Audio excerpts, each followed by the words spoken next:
Hi, this is Diane Gremmel with the New Era Times book link. We're here today with Joseph Reyna, the author of Incredulous, which is an incredibly interesting new book about the Bible, history, extraterrestrials, and so many more things. Joseph, welcome. It's so nice to have you here today. Thank you, And Diane. one of the things that fascinated me about the book is how differently you see this world. You have a very spiritual way of seeing truth. And even though this is a fictional book, a lot of this in the book you consider to be the truth, correct? Yes. Okay. And when you were first starting to look at the world and say, I don't see things quite the way everyone else does, how old were you? About 3 years old, 3.5. Okay. I would hear things others wouldn't. I would see things others wouldn't. It's like a haunted house. So being a psychic child, you knew there was more to the universe than you were being told? Yes. Okay. And when did this turn into something so strong that you had to write a book about it? Because this is quite a large undertaking, this book. Well, when I was about 3.5 years old, this apparition appeared. It was a stag with a crucifix glowing and floating between his antlers. And I was trying to explain to others who later were asking me what I had seen, and they thought I saw a deer. But I was too young to explain to them I'd seen this golden cross. And you understood that it was something more than that? Yes, and so when I actually saw the deer with the golden cross in a plaque, I found out it belonged to St. Hubert. Anyway, this deer had appeared throughout history to many individuals. It's used as the logo on Jägermeister and several other things from Germany.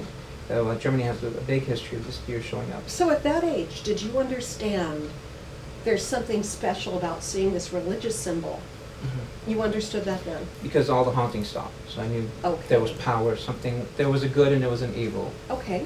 And so at what age did you decide, I'm going to have to write this down, I'm going to have to make people understand my vision of the world?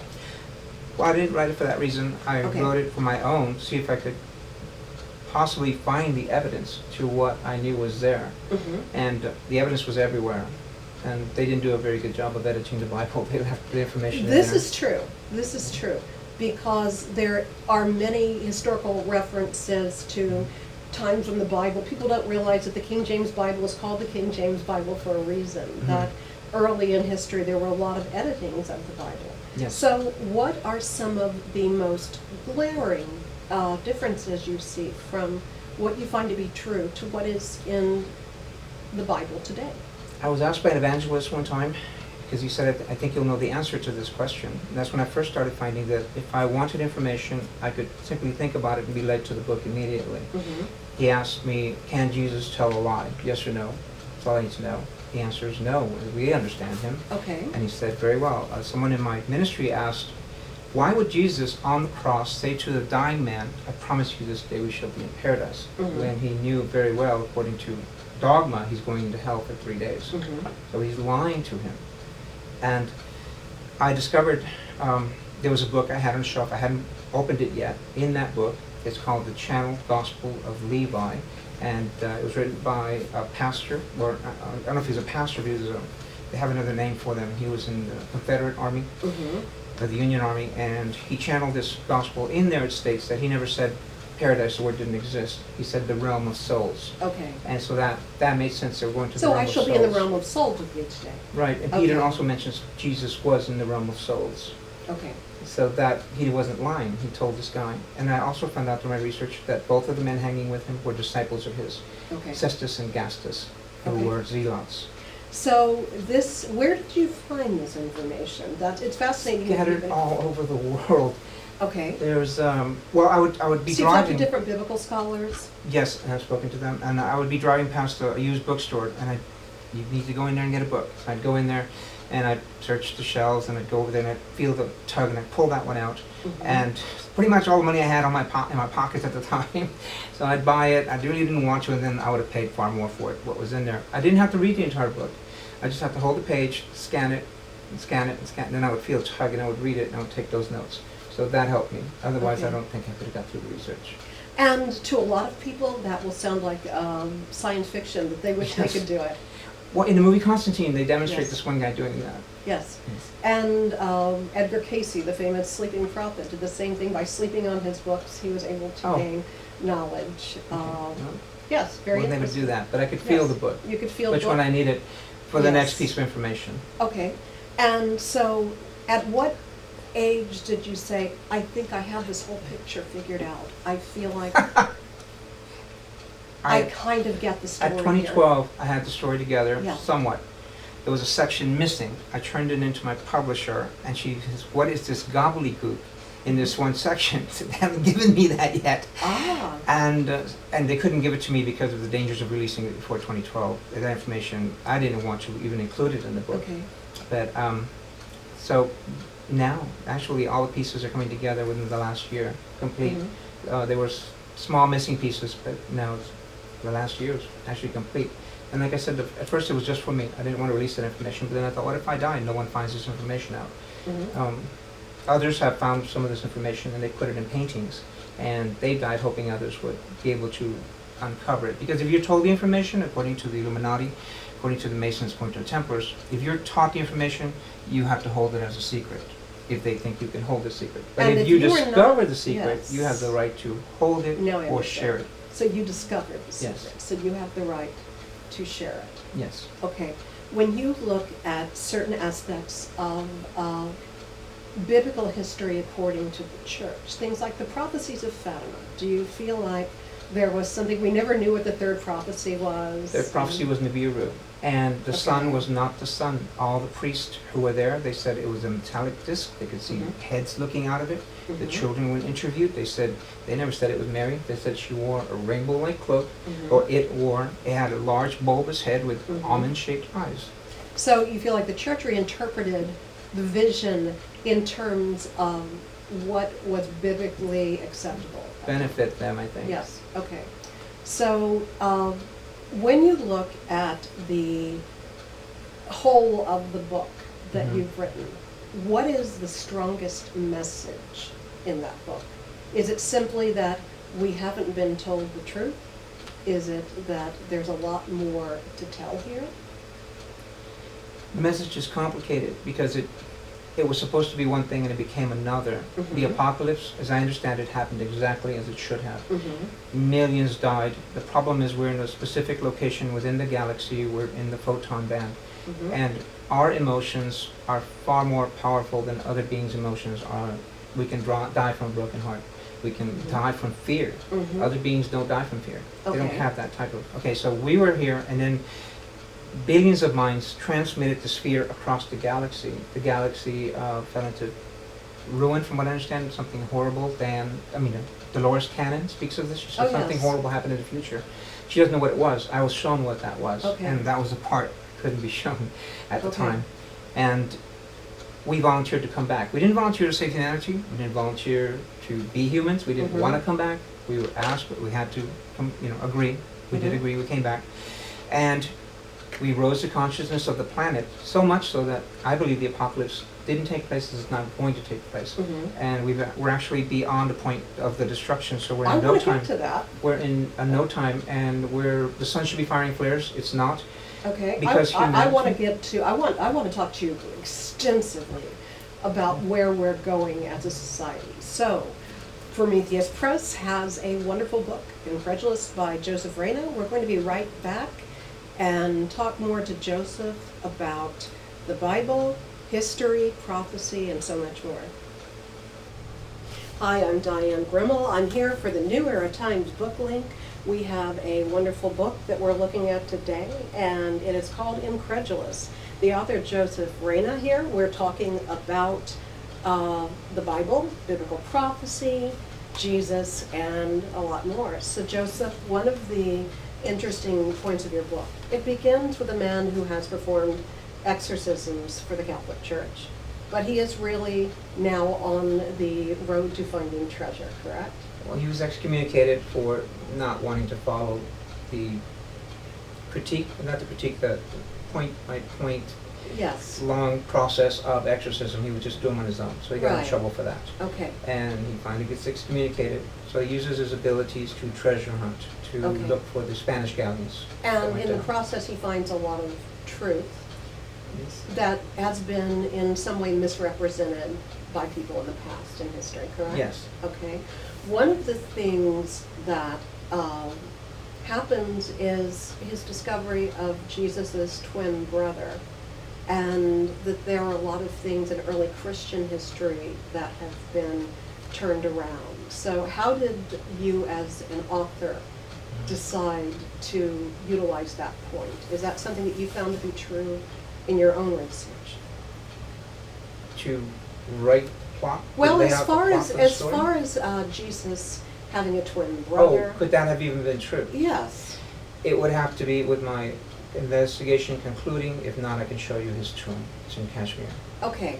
So So either Jesus resurrected or his tomb's in Kashmir. this is what I wanted to get to. That you, for most of the plot points you've made Mhm. within this book, you have found some validation with historical facts, with biblical scholars, with Mhm. research that would support what you're telling as a fictional story in this book, correct? Yes, and Okay. lots of famous painters put clues in their paintings as well.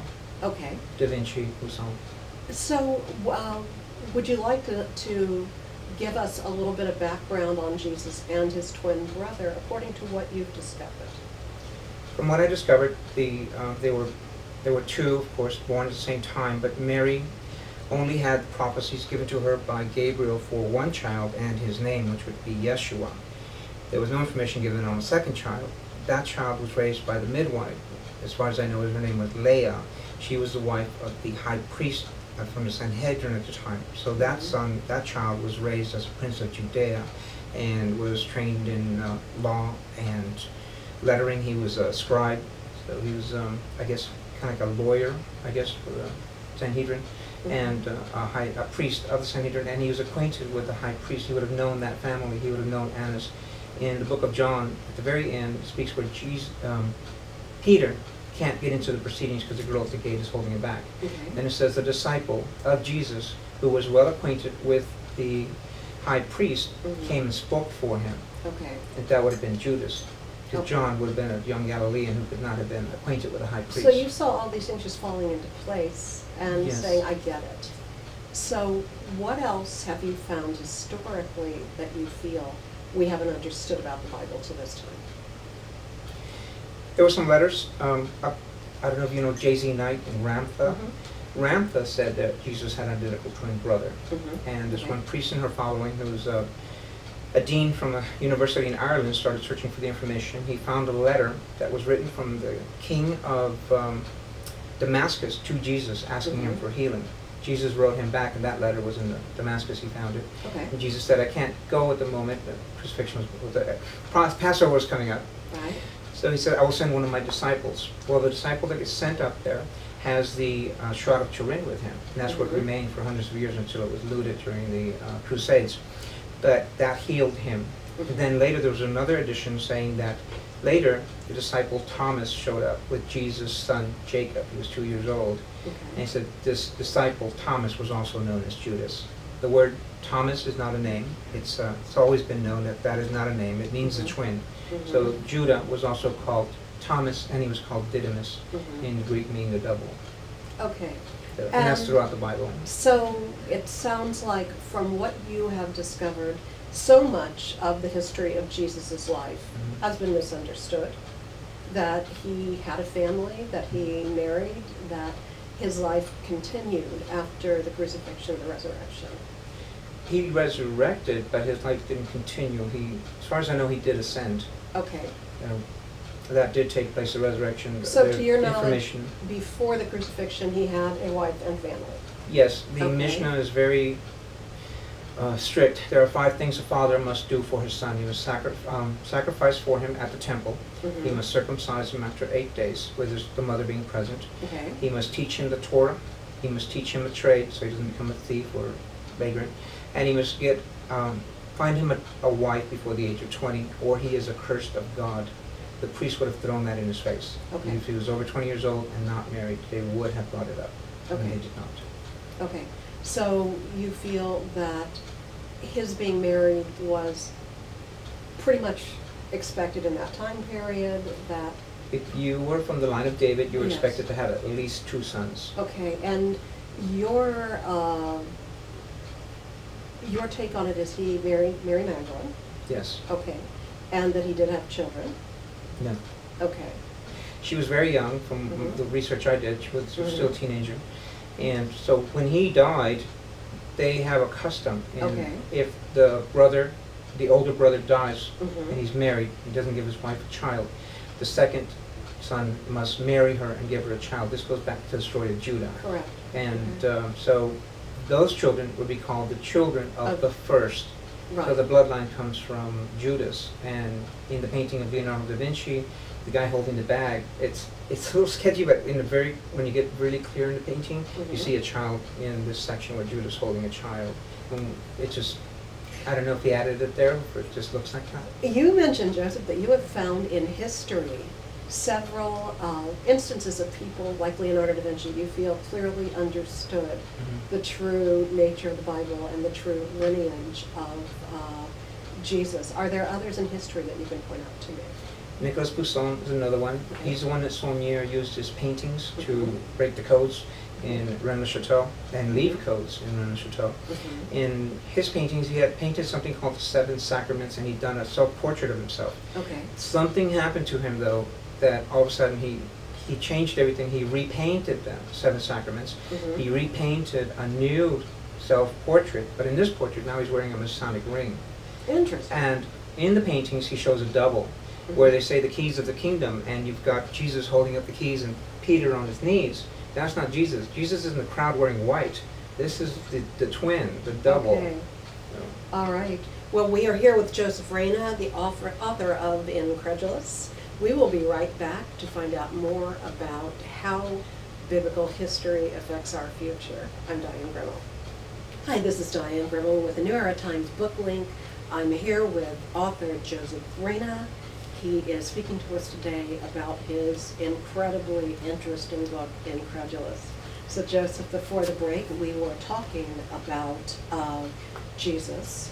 And so when you look at the history of who Jesus was, according to your research, who do you feel he was? The Son of God? Do you feel that he was a very involved human being? Who do you see Christ as having been? He was supposed to fulfill the prophecy of the anointed Mhm. future king. He fulfilled all those prophecies. He was supposed to be a king, a mortal man, not a pagan deity, which is half God, half man. And when they asked him, do you call yourself the Son of God? He said, are you not the sons of God? And that's in John 20. And so he saw us as his brothers, not as king over us, but to serve us. That's why he washed their feet. Okay. But he is everything I've ever read, everything I understand of him as being right up there with Archangel Michael, actually in charge of him. Second to God, the creator, father, mother. Okay. He's all those things. Okay. And this is going to be an even stranger question.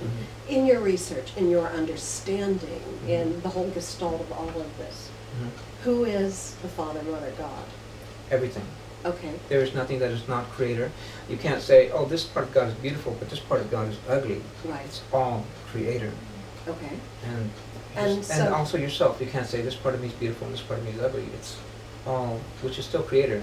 Right. Mhm. And you have spoken also of a creator that is a part of God, correct? Something that is from an extraterrestrial background?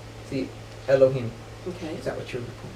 I believe so, yes. In the Old Testament, it never says the word God, individual one. Okay. It's just not there. It speaks of the Elohim.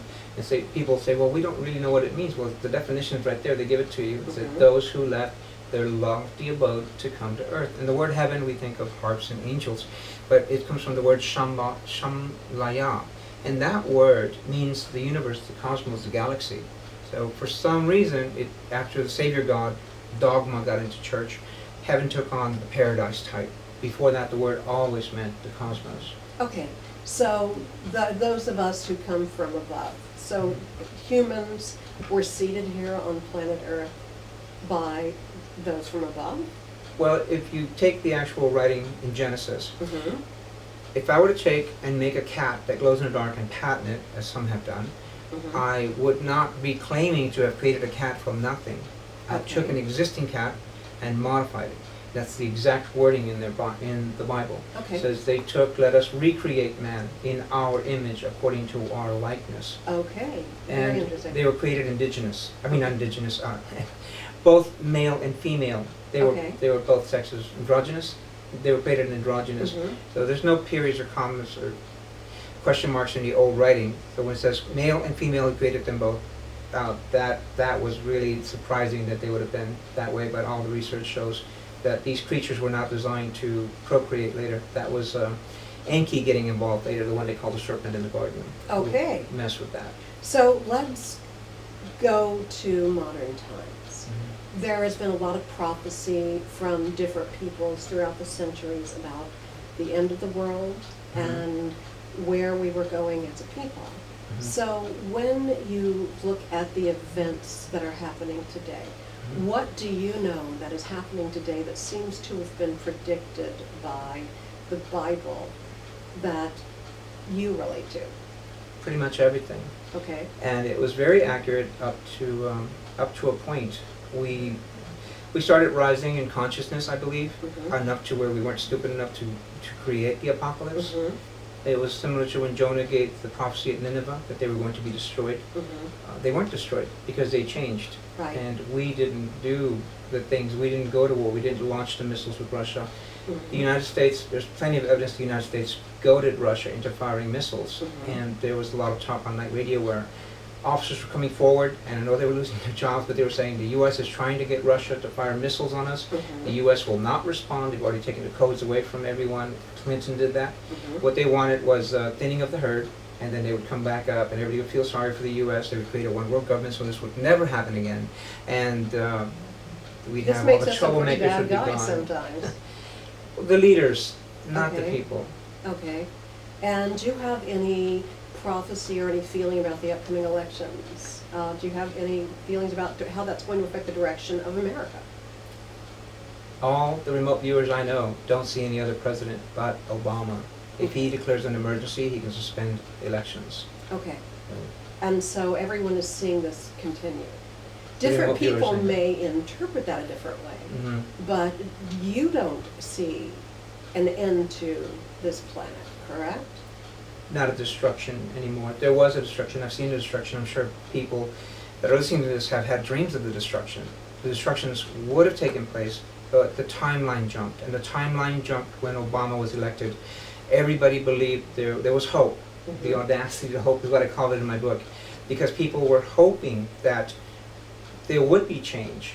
And I Okay. could feel it. When he was elected, there was a change. You could just feel the energy. We jumped tracks, a different timeline. So all the destruction that was going to happen was on that timeline. We entered a different timeline, and that's why the Illuminati's plots aren't working. The Ebola they released, people started praying and it went away. In this area of space, the pharmaceutical companies can't get their drugs passed because placebos are working better than the drugs, whatever you believe. Our energy is more powerful, and that's what the Anunnaki feared when it says God in the That Bible. human beings are discovering their own power now. Well, the problem is that they're united in thought. In the Tower of Babel, it says, we cannot leave them united in thought. There would be nothing impossible for them. So the telepathics were remote. And now we are united in thought, mainly because of media and the internet. And so people started praying for Ebola, and that was, I believe, it was engineered. It was so much evidence for that. And then it was just gone. Nobody talks about it anymore because people are praying, and it has an influence, and it stops it, and we don't die. Okay. And they're actually afraid of us getting off the planet because we're very unpredictable as a species, and if we have the powers of a god, because those are the powers of a god, to stop the sun from firing flares, which it has since November of Okay. 2011, has not fired a flare our way. It'll fire flares all the way around, then it'll hold its breath as Earth is coming in. They can't explain that. But it's because people are praying for the flares not to hit. One of the things you found in your research is speeding up, a quickening of things like volcanoes and eruptions and earthquakes that have been taking place. Yes. So what do you see in the next 30 years for us? Where are we going? I don't think we'll get that far. Okay. I believe what we're waiting for will happen before then, Mm-hmm. and I believe in the next, it has to be the next couple of years. I don't want to give it a timeline, but Mhm. this object that's entered our solar system is what's causing the sun to act the way it is, Mhm. causing our planet to heat up. It's Mhm. pulling on our planets, pulling on all the planets, and it's also carrying a lot of debris in its tail. And the government built massive underground bunkers, so has the Russians and the Chinese, to protect themselves from the meteorite impacts that are being dragged behind this massive brown dwarf. It's just that they're being moved out of the way right now by ships, just the same way that the comet Ison was dismantled. It was supposed to be 16 times brighter than the moon, and I couldn't find it with my telescope. There was no tail, there wasn't even a small star. NASA's never that wrong. So what do we have to look forward to? I believe the disclosure will take place, but they don't want to show up. I understand if they show up, people will literally drop dead. It's happened with Hades Comet. Knowledge is coming, things are changing, correct? Yes, All they, right. they are helping, All and they right. want us to make the changes. Joseph, thank you. It's been very interesting. And Joseph Reyna's new book, Incredulous, by Prometheus Press, is out now, and it's definitely something to read if you're into biblical history and prophecy. This is Diane Gremmel with the New Era Times book link, and it's been a pleasure.